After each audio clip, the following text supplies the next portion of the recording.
السلام علیکم ناظرین، میں ہوں ارسلان کھوکھر، آپ دیکھ رہے ہیں پروگرام اصل بات۔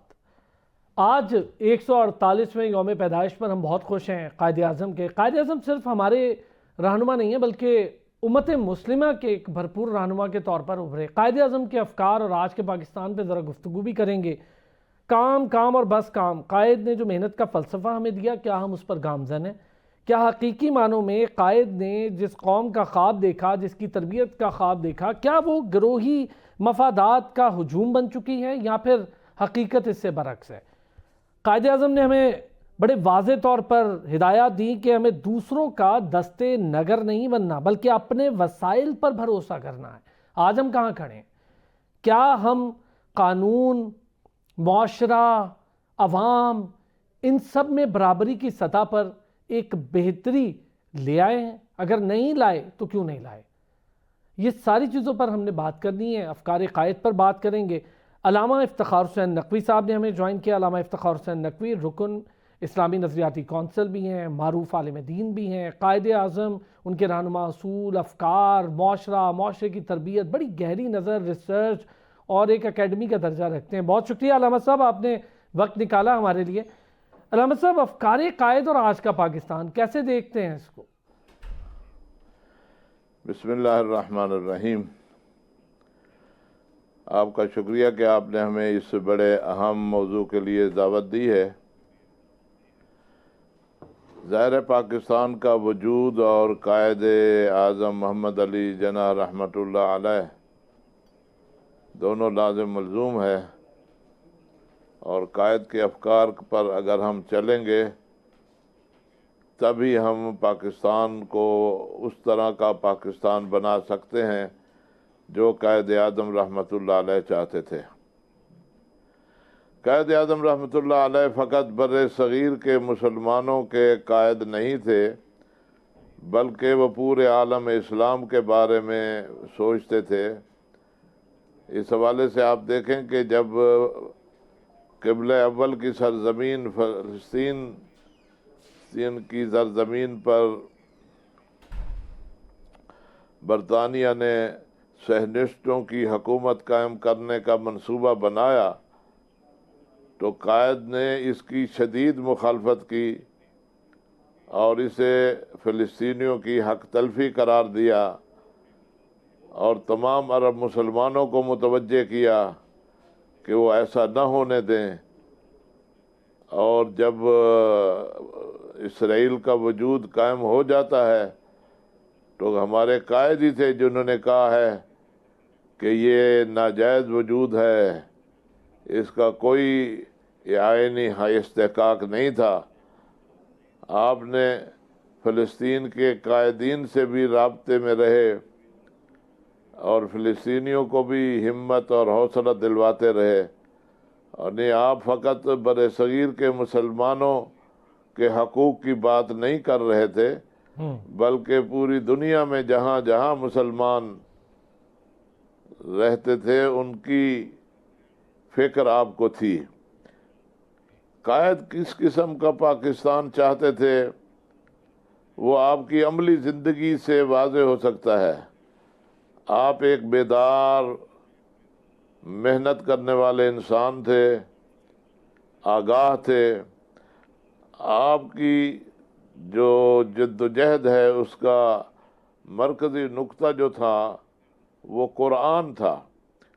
جب آپ سے نظام کے بارے میں پوچھا جاتا ہے تو آپ واضح کہتے ہیں کہ ہمیں کسی سے کچھ لینے کی ضرورت نہیں ہے، ہمارے پاس قرآن جیسی الہی کتاب موجود ہے۔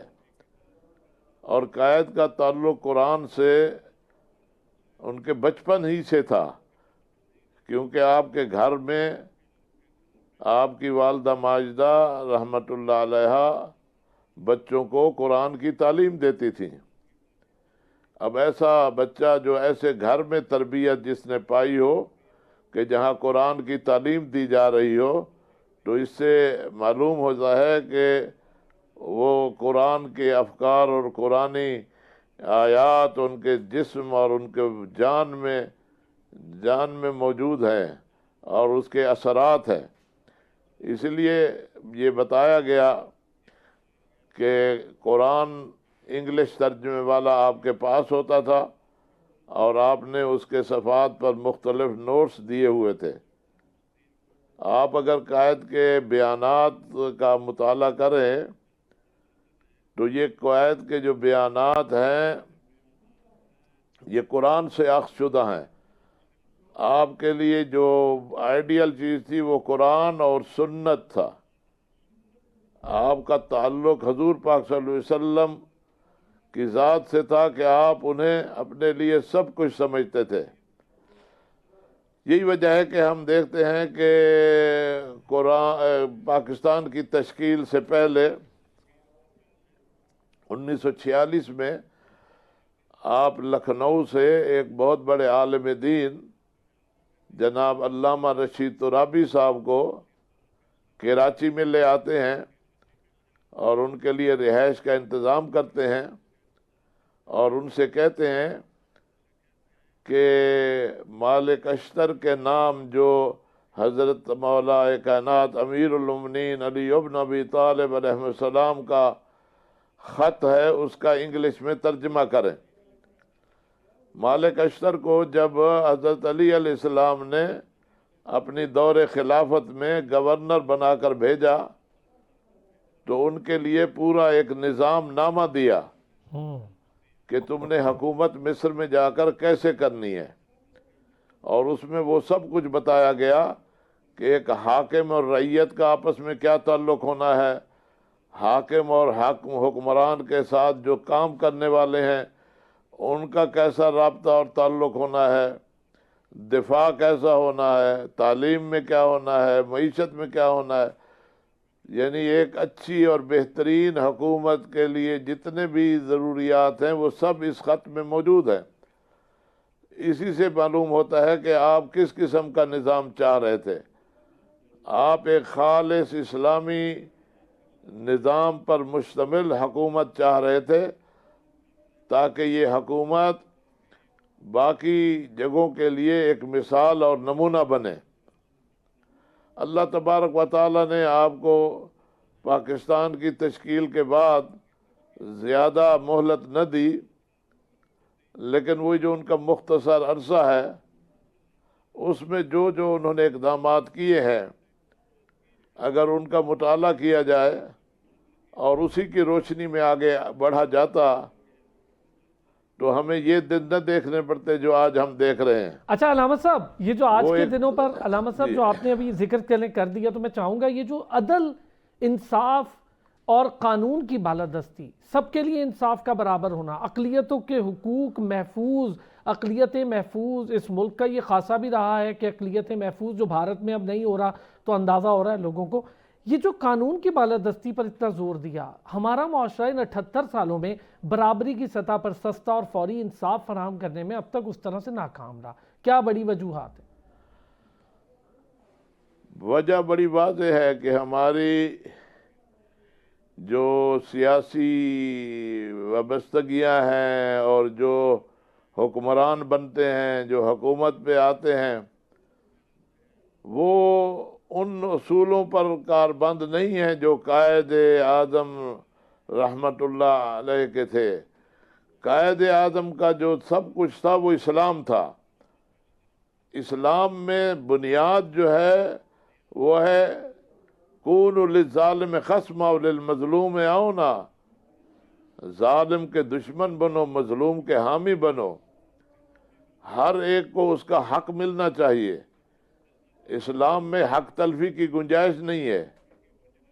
اسلام تو یہ ہمسایوں کے حقوق کے بارے میں جب بات کرتا ہے تو کہتا ہے کہ جب اگر آپ کا ہمسایہ ایک یہودی ہے، اور یہودی کی مثال اس لیے دی ہے کہ یہودیوں کے بارے میں قرآن میں ہے کہ یہ تمہارے بدترین دشمن ہے، یعنی یہ بتایا جا رہا ہے کہ اگر ایک بدترین دشمن تمہارا ہمسایہ ہے تو اس کا بھی حق ہمسایگی محفوظ ہے۔ اور یہ کہا گیا کہ اگر وہ بھوکا سو جائے اور تم رات کو پیٹ بھر کے سو تو تمہاری عبادت بھی قبول نہیں ہے، اور اس کی مذمت کی گئی ہے۔ اب ایسا دین جو ہمیں اپنے بدترین دشمن سے بھی اچھے سلوک کی بات کر رہا ہے، تو پھر ہمیں باقی جو اپنے مسلمان بھائی ہیں ان کے ساتھ ہمیں کیسا رویہ اپنانا چاہیے؟ یہی وجہ ہے کہ قائد اعظم رحمۃ اللہ علیہ نے پاکستان کی تشکیل کے بعد واضح کہہ دیا تھا کہ اب اس ملک میں جو موجود ہیں، ہندو ہے، عیسائی ہے، کسی بھی پارسی ہے، کسی بھی مسلک کا ہے، پاکستانی ہونے کے حوالے سے اس کے حقوق باقوں کے ساتھ باقی برابری ہوگی۔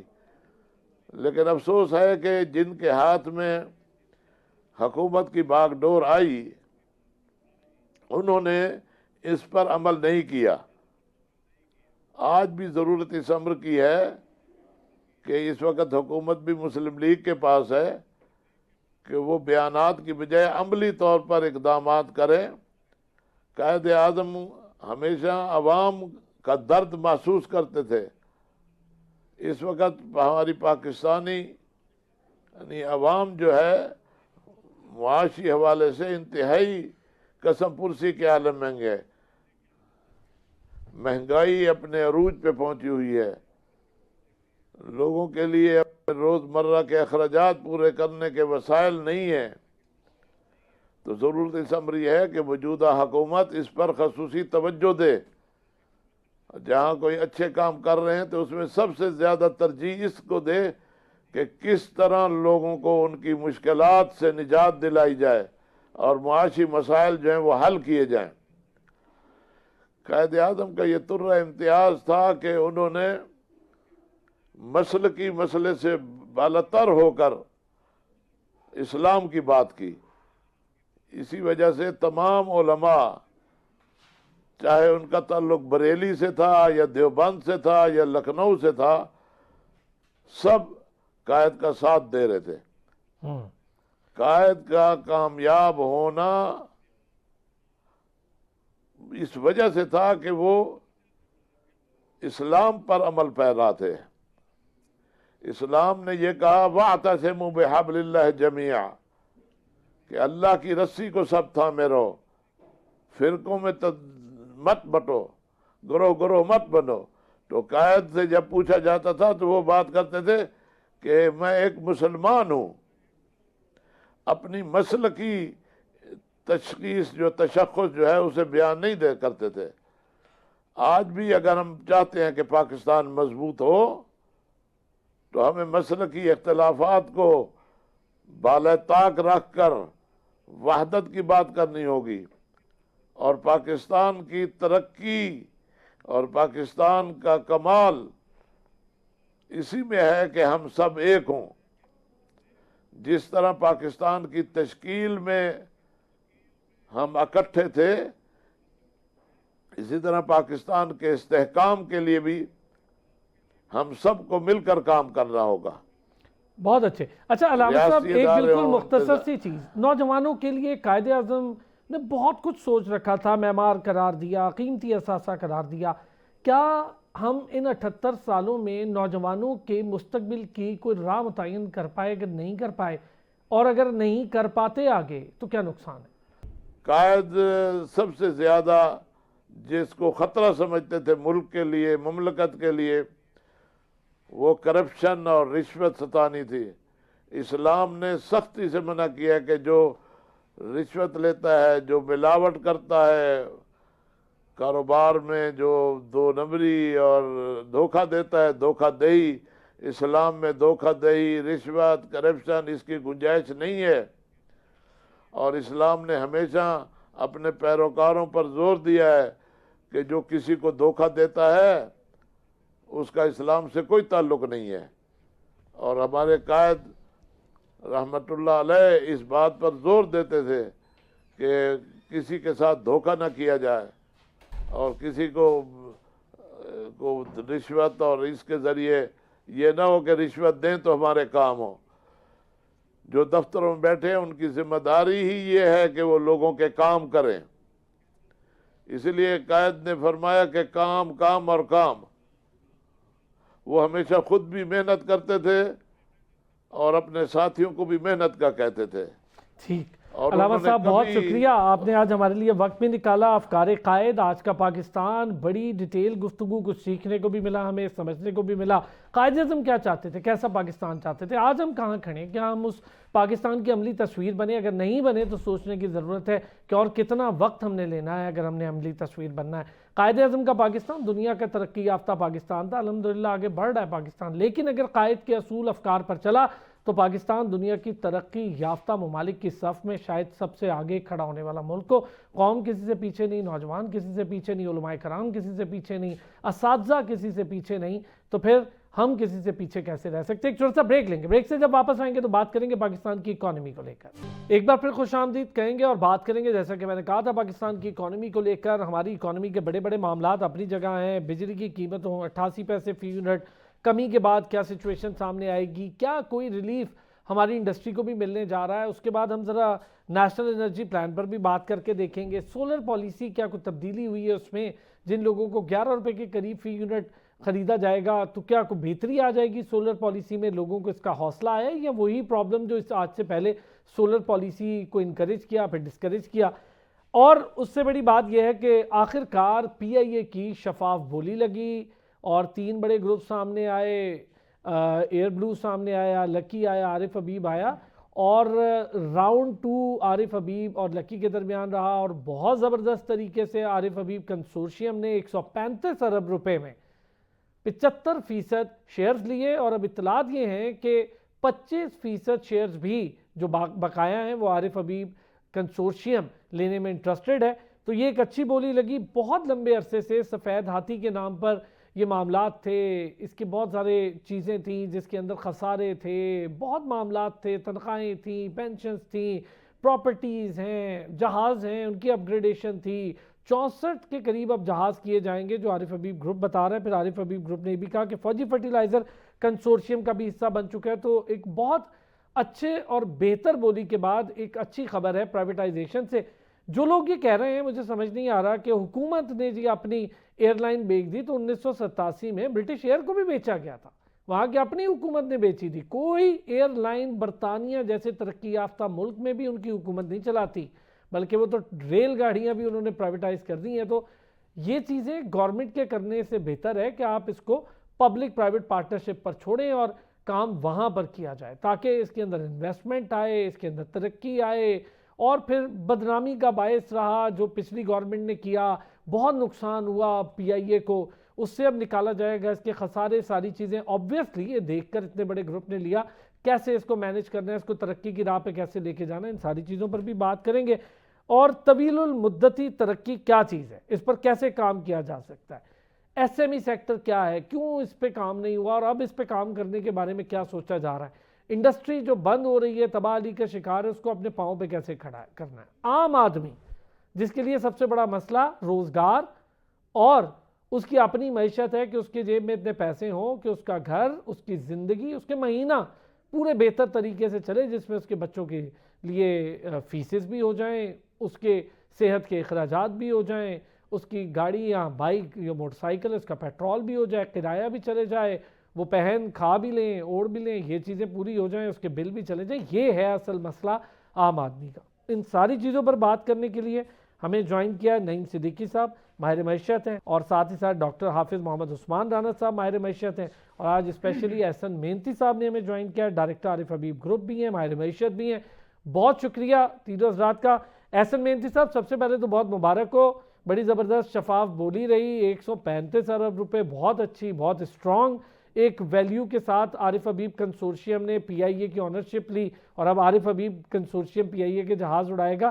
ذرا بولی کے حوالے سے بتائیں کتنی بہتر طریقے سے یہ ساری مینجمنٹ ہوئی. اور لمبے عرصے سے ڈیو تھا کہ ایک سفید ہاتھی بنتا جا رہے ہیں کچھ ادارے، تو ان کی پرائیویٹائزیشن کر کے ان کے وقار کو بحال کیا جائے. دیکھیں، یو آر رائٹ کہ ایک اچھی ڈیولپمنٹ ہے جو ایک ایلنگ اسٹیٹ اونڈ انٹرپرائز کی جس کو ڈائریکشن چاہیے.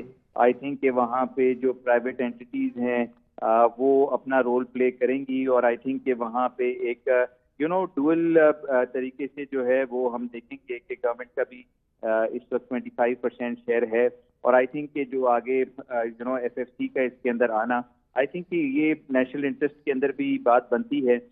کہ جو ایئر لائن قومی ایئر لائن ہوتی ہے اس کو ایک صحیح ڈائریکشن میں جانا چاہیے، اور ہم سے بہت جو بینیفٹس ہیں وہ ایمریٹس نے یا دیگر عرب ایئر لائنز نے جو یہ روٹ کے تھرو بزنس لیا، آئی تھنک کہ اس کو ہمیں جو ہے دوبارہ سے آئی تھنک کہ وہ لینا چاہیے، نئے پلانس کے ساتھ، نئے انوویشن کے ساتھ، انوویٹو ایئر لائنز آنی چاہیے آگے۔ 64 پلینس کے کمٹمنٹس ہیں، پلانس ہیں، آئی تھنک کہ جو اس کا پوٹینشیل ہے وہ اچیو ہونا چاہیے، اور پھر ایسینشلی جو ہمارے ملک کا بھی پوٹینشیل ہے وہ اس طرح سے اچیو ہوتا ہے، ایک ڈائریکشن مل جاتا ہے، فارن انویسٹمنٹ آتی ہے اس طریقے سے جب لوکل انویسٹر کانفیڈنس جو ہے بحال ہوتا ہے۔ تو آئی تھنک کہ اس کو اب دیکھنا چاہیے، اور اس کو اس ڈائریکشن میں جو اس کا پوٹینشیل ہے، سارے روٹس کا یوٹیلائز ہونا، نئے پلینس کا آنا، انوویشن کا آنا، اور پھر اس کو مزید پروفیٹیبلٹی کی طرف لے کر جانا، آئی تھنک کہ یہ ایک رول جو ہے اس کا آبجیکٹو ہے، اور اس کے اندر پرائیویٹ سیکٹر جو ہے پبلک سیکٹر کے ساتھ مل کر جو ہے ایک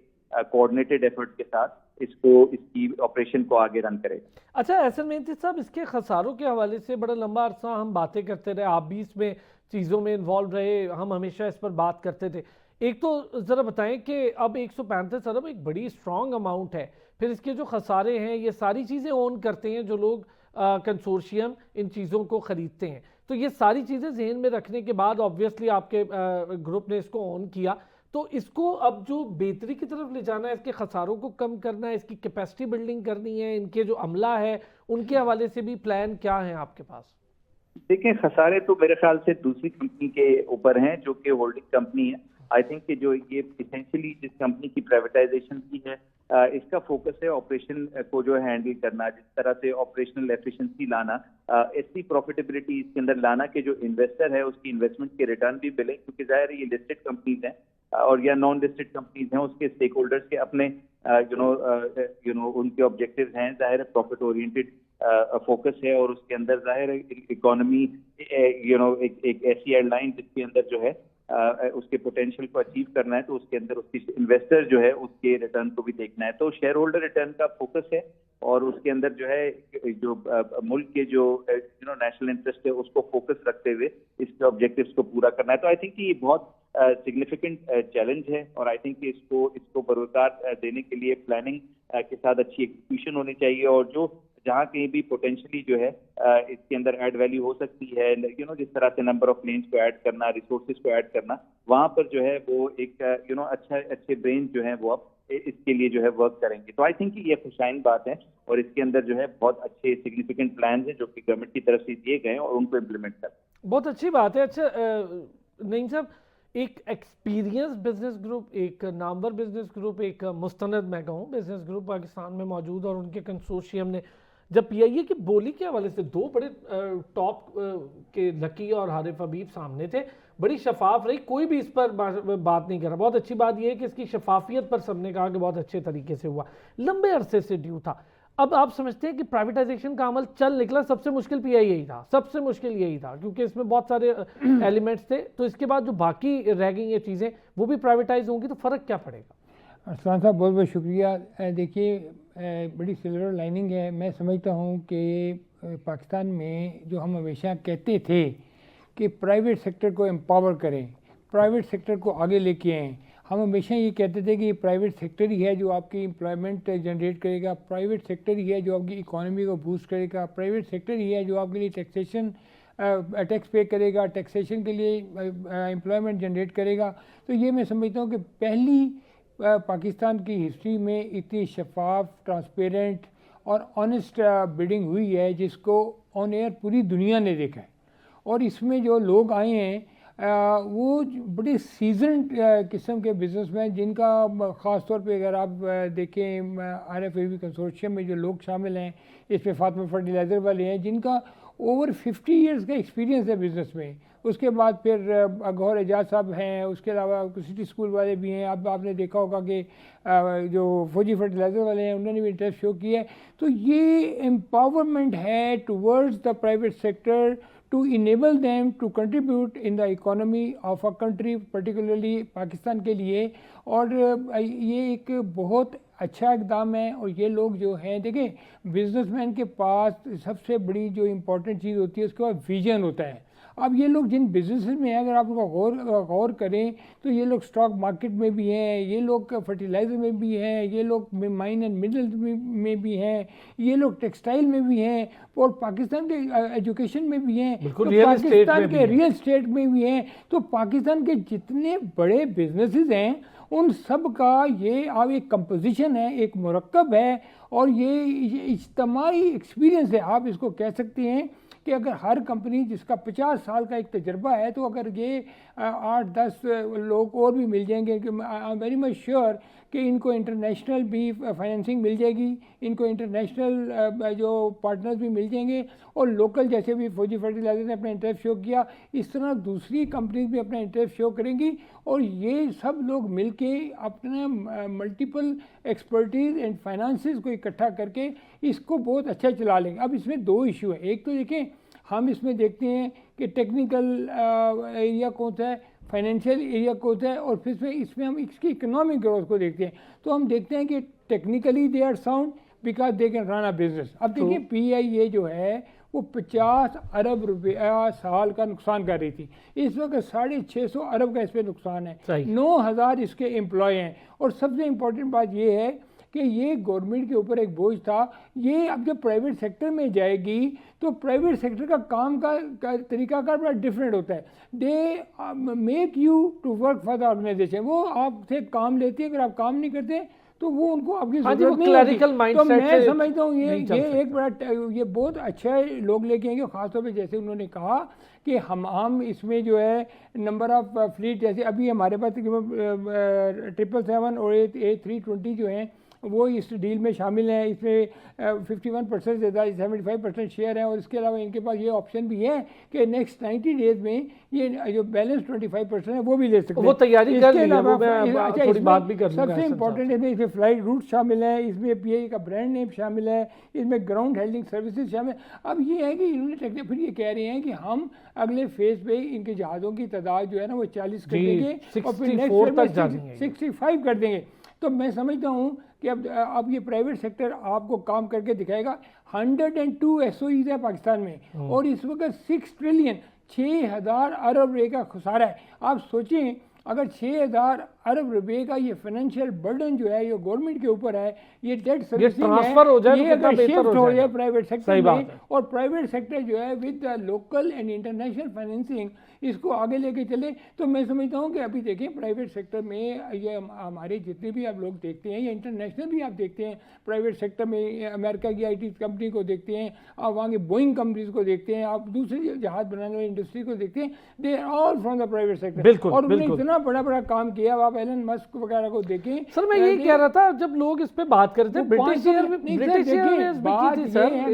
میں تو یہ کہتا ہوں کہ اگر اس میں 10 بلین گورنمنٹ کو ملے گا, اور باقی جو 92.5% ہیں دے ول ری انویسٹڈ. اب اس میں یہ بات بڑی امپورٹنٹ ہے کہ اس کے اوپر کتنی محنت سے, کتنی شفافیت سے, اور کتنے ڈسپلن سے, اور کتنی ایمانداری سے یہ لوگ کام کرتے ہیں, اور واقعی یہ ثابت کرتے ہیں کہ یہ میں سمجھتا ہوں کہ یہ پاکستان کے پرائیویٹ سیکٹر کے اوپر پہلا چیلنج ہے, اور اپرچونٹی بھی ہے اس کے ساتھ. بہت اچھا اس پہ میں بات کروں گا. جی عثمان صاحب پلیز, یہ جو ابھی بتایا ابھی نعیم صاحب نے بھی کہ 6 ٹریلین تک کے جو یہ سفید ہاتھی اور اس طرح کے کئی ادارے ہیں ان کی بہتری ہو جائے, گورنمنٹ کا بوجھ ذرا ٹرانسفر ہو جائے, اتر جائے, شفٹ ہو جائے, اور اس کے بعد اب یہ چیلنج بھی ہوگا ایک پورے پرائیویٹ سیکٹر کے لیے. جی بالکل, سب سے پہلے تو میں حکومت پاکستان کو مبارک دینا چاہوں گا, خاص طور پر محمد علی صاحب کو جو حال ہی میں وزیر اعظم کے مشیر برائے نجکاری اور چیئرمین پرائیویٹائزیشن کمیشن ہوئے ہیں, کیونکہ ایک طویل اور مشکل اصلاحاتی عمل ہے اس کو انہوں نے عملی انجام تک پہنچایا ہے. کیونکہ ایک طویل عرصے سے اگر آپ دیکھیں تو یہ جو نجکاری ہے وہ ایک لٹکی ہوئی تھی, اور ایک مشکل سٹرکچر ریفارم کو انہوں نے ایک عملی انجام تک پہنچایا, تو وہ اس کا کریڈٹ ان کو ضرور دینا چاہیے. کیونکہ پی آئی اے کی نجکاری اگر آپ دیکھیں ایک صرف جو ہے بیچ دیا یہ کہنا تو میرے خیال سے ایک ادھوری تصویر ہوتی ہے. یہ دراصل ریسٹرکچرنگ کے ساتھ ساتھ پرائیویٹائزیشن کا پیکج پورا آیا ہے, کیونکہ پی آئی اے کی نجکاری کوئی آسان فیصلہ تو تھا نہیں. کیونکہ ادارے جو ہیں وہ برسوں سے جیسے بات ہوئی مسلسل نقصان میں جا رہے تھے، اور ہر سال ہم پی آئی اے کو اگر دیکھیں تو تقریباً 50 جو ارب روپے ہیں وہ کیش برن ہو رہا تھا ہر سال، اور پرانا جو قرض ہے اور پینشن کی جو ذمہ داریاں ہیں وہ ناقابل فروخت بن چکی تھی. تو اسی لیے حکومت نے سب سے پہلے تقریباً اس کے 600 ارب روپے کی جو لائبلٹیز ہیں وہ الگ کی، تاکہ جو ایئر لائن کو ایک کلین اور ورکیبل اینٹیٹی جو ہے وہ بنایا جائے اور اس کو پیش کیا جائے. تو اس کے بعد اگر آپ دیکھیں تو 25% کا حصہ اب جس طرح 135 ارب روپے میں فروخت ہوئی ہے، جن میں سے تقریباً 125 ارب روپے ایئر لائن کے اندر دوبارہ ری انویسٹ کر دیا جائے گا، جبکہ حکومت کے پاس 25% شیئر بھی موجود ہے. تو ایک مثبت عمل ہے. کئی لوگ اس کے اوپر تنقید بھی کر رہے ہیں کہ ایک پرسپیکٹیو ہے کہ جی یہ 135 ارب روپے میں سے 125 دوبارہ اگر ری انویسٹ کر دیا جائے گا تو حکومت کے پاس کیا جائے گا. تو بات یہ ہے کہ اس پورے عمل کو اگر آپ دیکھیں تو ایک میں تو سمجھتا ہوں کہ ایک مثبت پیش رفت ہے. اب ساتھ ہی ساتھ اگر آپ ایک نئی ڈیولپمنٹ دیکھیں، ایف ایف سی کی جو ویسے ہی فائنینشلی اسٹرانگ ہے اور پروفیشنلی مینیج کمپنی ہے، وہ ایک وننگ کنزورشیم کے ساتھ جب شامل ہوگی تو ایک بہت ہی اسٹرانگ سگنل جائے گا، کیونکہ فرٹیلائزر جیسی انرجی کمپنی جو ہے جس کا کیپٹل انٹینسو سیکٹر ہے اور شارٹ ٹرم جو انٹرسٹ ہیں وہ اس میں نہیں آتی بلکہ یہ لانگ ٹرم پلاننگ کرتی ہیں. تو ایک اچھا سائن ہے. اور اب یہی بات ہے کہ اصل امتحان یہ ہے کہ ہم جو ہے اس کا ہیڈ لائن کا نہیں بلکہ اس میں کس طرح عمل درآمد کرتے ہیں، کیونکہ یہ اب جو عارف حبیب گروپ نے جو ان کے ساتھ جتنے بھی کنزورشیم میں کمپنیز موجود ہیں یہ ان کے لیے امتحان ہے، کیونکہ ان کی تو ایک طرح سے آپ کہیں کہ لاٹری نکل رہی ہے اور وہ کسی نہ کسی کی نکلنی تھی. تو اگر ڈومیسٹک انویسٹر کی نکل آئی ہے تو یہ پاکستان کے لیے اچھا ہے، کیونکہ یہ پاکستان کی ایئر لائن ہے. تو یہ آگے اگر اس میں آپریشن ڈسپلن لے کے آیا جائے تو پی آئی اے ہر سال جو نقصان کرنے کی بجائے اور جو ٹیکس پیئر کے اوپر برڈن پڑتا تھا اس کی نئی شکل نکلے گی سر. اس کا گراف میں وقت بڑھے گی، کیونکہ ہم نے دیکھا کہ ہماری ہی یہ شاندار ایئر لائن جب باہر جا رہی تھی تو مختلف حوالوں سے خبروں کی زینت بنتی تھی، بڑا نیگیٹو امپیکٹ بھی جا رہا تھا. اب چیزیں بڑی اچھی ہوں گی، بہتر ہوں گی. پھر ہمارے ہاں جو کچھ پچھلی گورنمنٹ کر گئی تھی وہ جس طرح کا وہ پائلٹس والا معاملہ اٹھا کر اور پوری دنیا میں نقصان پہنچا دیا تھا اس ایئر لائن کو، اس کا ایک معاملہ چھٹ جائے گا. پھر پاسبلی کہ ایک نئے نام کے، ایک نئی شکل، نئے کلر کے ساتھ، نئی چیزوں، نئے لوگوز کے ساتھ چیزیں سامنے آئیں گی تو بہت کچھ بہتر ہوگا. اور اتنی بڑی ایئر لائن میرا خیال ہے اس پورے خطے میں کم و بیش ہوگی جس کے پاس 64 کے قریب اپنے پلینز ہوں گے، اور وہ پرائیویٹ میں تو ایک بہت بڑا نام ہو جائے گا اور بہت اچھا ہو جائے گا. مجھے ایک بریک کی طرف جانا ہے جی، واپس آئیں گے. ذرا ہم مہنگائی پر بات کریں گے، اصلاحات پر بات کریں گے، آئی ٹی سیکٹر پہ بات کروں گا، قرضے، حکومتی قرضے، بیرونی اور لوکل جو قرضے ہیں اس پر بھی بات کریں گے ایک بریک کے. ایک بار پھر خوش آمدید کہیں گے جی. میں نے کہا تھا ذرا واپس آئیں گے تو اس پر بھی بات کریں گے. احسن مہنتی صاحب، پاکستان میں ہم نے جولائی سے نومبر تک $3 ارب سے زائد کا بیرونی قرض لیا. پھر گزشتہ سال اسی عرصے کے دوران ہم نے کاروباری مد میں $36 کروڑ 40 لاکھ سے زائد کے فنڈ ہمیں ملے. پھر 5 ماہ میں حاصل ہونے والے قرض کی کل مالیت 858 ارب 27 کروڑ روپے بنتی ہے. ابھی یہ میں وہ بتا رہا ہوں جو ہم باہر کی بات کر رہے ہیں، بیرونی قرضوں کی. تو قرض جو ہے اس کا والیوم بڑھ رہا ہے. کیا آپ سمجھتے ہیں کہ اس کو کسی طرح ریشنلائز کر کے یا اسی قرض جو لے چکے ہیں اس کے کوئی جامع منصوبہ بندی ہمارے پاس موجود ہے کہ ہم اس کو بہتر طریقے سے مارکیٹ کی بنیاد پہ ختم کر کے قرض کو کوئی ایفیکٹو صورتحال دے دیں؟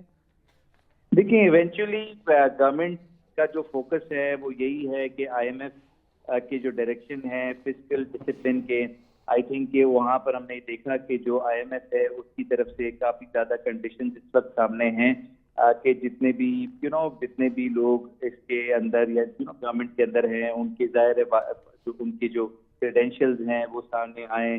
آگے جو پروجیکٹس ہم دیتے ہیں آئی تھنک کہ اس کی یوٹیلائزیشن پہ بھی کافی زیادہ جو ہے وہ ٹیکس کلیکشن پہ فوکس ہے. تو آئی تھنک کہ جو لینڈرز ہیں ان کی طرف سے کمپلژن ہے کہ جو فسکل ڈسپلن ہے اس کو as a percentage of G D P اس کو مینٹین کرنا ہے. تو آئی تھنک کہ دس از سلور لائننگ. اب آگے جو گورنمنٹ کا رول ہے وہ یہ ہے کہ جو ڈیولپمنٹ بجٹس ہیں اس میں ہم نے دیکھا ہے کہ 8-10% اس کا یوز اب تک ہوا ہے. نئے ایئر کا آپ دیکھیں تو ظاہر ہے وہ پھر بہت سارا پیسہ جو ہے ری پیمنٹ